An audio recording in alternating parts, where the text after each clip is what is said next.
of Atlanta are complaining about a program originally created to level the academic playing field for students here in Georgia. Atlanta News First anchor Sydney Stallworth is live tonight in DeKalb County, where a lawsuit involving the Georgia Promise Scholarship Program was just filed. Sydney. Well, Blair, to qualify for the Georgia Promise Scholarship, students typically have to attend a public school for a year before applying. The three Catholic families in this lawsuit argue that forcing them to make their kids go to, quote, secular public schools to get public benefits is a violation of their constitutional rights.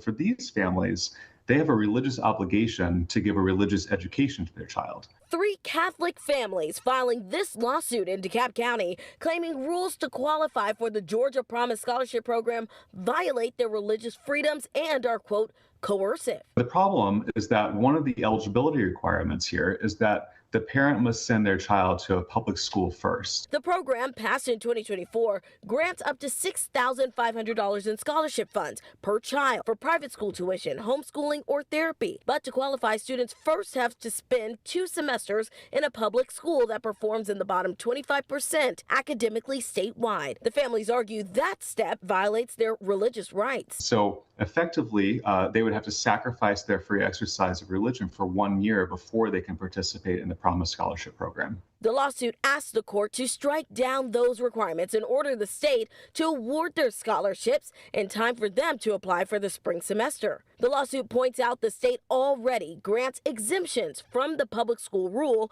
for military families and rising kindergartners, but not for religious purposes. We don't think it's fair for them to be denied on condition that they just can't meet while satisfying their religious obligations. And so it's a great program.